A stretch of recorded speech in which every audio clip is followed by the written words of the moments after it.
माँ की ममता।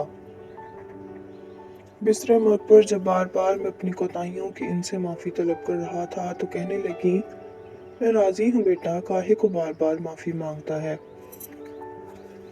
हमें अम्मा जी इस वक्त जहर लगती जब वो सर्दियों में ज़बरदस्ती हमारा सिर धोती। लक्स, कैप्री, रक्सोना किसने देखे थे। खजूर मार्का साबुन से कपड़े भी धुलते थे और सर भी।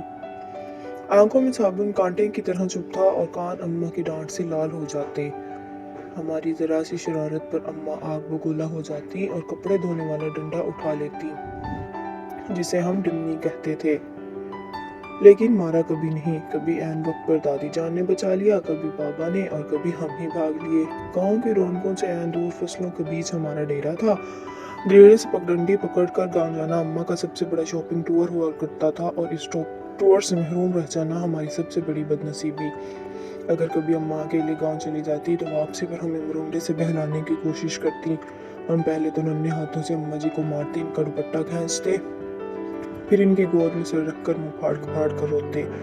कभी अम्मा गांव साथ ले जाती तो हम उछलते कूदते खुशी खुशी इनके पीछे पीछे भागते। शाम गई जब गांव से वापसी होती तो हम बहुत रोते। हमें गांव अच्छा लगता था माँ, हम गांव में कब रहेंगे।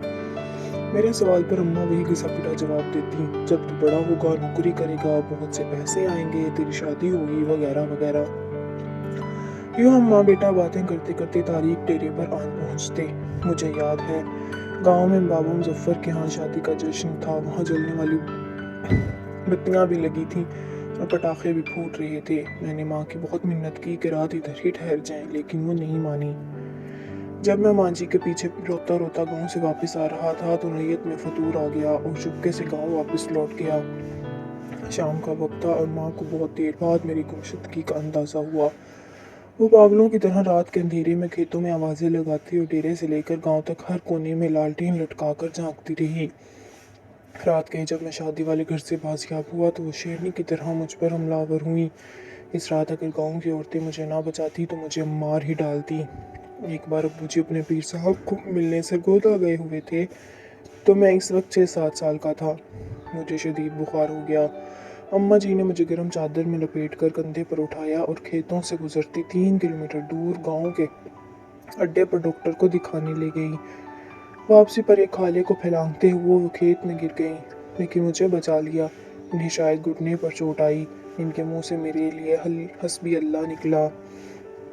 ये वाकया मेरी ज़िंदगी की सबसे पुरानी याददाश्तों में से एक है। यकीनन वो बड़ी हिम्मत वाली खातून थी और आखिरी सांस तक मेहनत मुशक्क़त के चक्के पीसती रहीं। फिर जाने कब मैं बड़ा हो गया और अम्मा से बहुत दूर चला गया। साल भर जब घर आता तो माँ गले लगाकर खूब रोती, लेकिन मैं सबके सामने हंसता रहता। फिर रात को जब सो जाते तो सब मैं चुपके से माँ के साथ जाकर लेट जाता और इसकी चादर में मुंह कर खूब रोता। माँ खेत में चारा काटती और बहुत भारी पान सर पर उठाकर टोके के सामने आन फेंकती। कभी कभी खुद ही टोके में चारा डालती और खुद ही टोका चलाती। जब मैं घर होता तो मकदूर भर इनका हाथ बटाता। जब मैं टोका चलाते चलाते थक जाता तो फिर सरगोशी में पूछती, बात करूं तुम्हारी फलां घर में। वो जानती थी कि मैं पैदाइशी आशिक हूँ और ऐसी बातों से मेरी बैटरी फुल चार्ज हो जाती है। फिर हमने गांव में घर बना लिया और माँ ने अपनी पसंद से मुझे शादी कर दी। मैं फैमिली लेकर शहर चला आया और माँ ने गांव में अपनी अलग दुनिया बसा ली। वो मेरे पहले बेटे की पैदाइश पर शहर भी आई।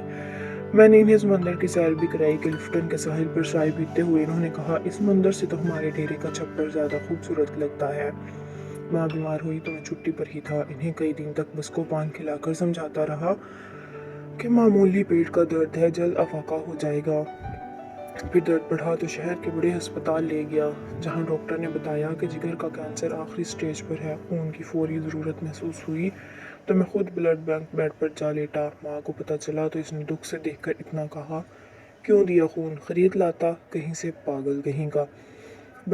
बमुश्किल इतना कह सका, अम्मा खून की चंद बूंदों से तो वो कर्ज भी अदा नहीं हो सकता जो आप मुझे उठाकर गांव डॉक्टर के पास लेकर गई थी और वापसी पर खाला फैलाते हुए गिर गई थी।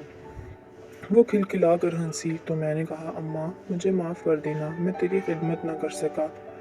मेरा ख्याल है कि मैंने शायद ही अपनी माँ की खिदमत की होगी, वक्त ही नहीं मिला। लेकिन वो बहुत फराख दिल थी। बिस्तरे मर्ग पर जब बार बार मैं अपनी कोताहियों की इनसे माफ़ी तलब कर रहा था तो कहने लगी, मैं राज़ी हूँ बेटा, काहे को बार बार माफ़ी मांगता है। माँ ने मेरे सामने दम तोड़ा लेकिन मैं रोया नहीं। दूसरे दिन सर भारी होने लगा तो कब्रिस्तान चला गया और कब्र पर बैठकर मुंह फाड़ कर रोया। माँ से बिछड़े मुद्दत हो गई। अब तो यकीन भी नहीं आता कि माँ कभी इस दुनिया में थी भी कि नहीं। आज बैतुल्लाह का तवाफ करते हुए पठानों और सरदानियों के हाथों फुटबॉल बनता बनता जाने कैसे दीवारी काबा से जा टकराया। यूँ लगा जैसे मुद्दतों बाद फिर एक बार माँ की गोद में पहुँच गया हूँ। वही सुकून जो माँ की गोद में आता था, वही अपनायत, वही मोहब्बत जिसमें खौफ का अंसर भी शामिल था। इस बार मुँह फाड़ कर नहीं, दाढ़ी मार मार कर रोया।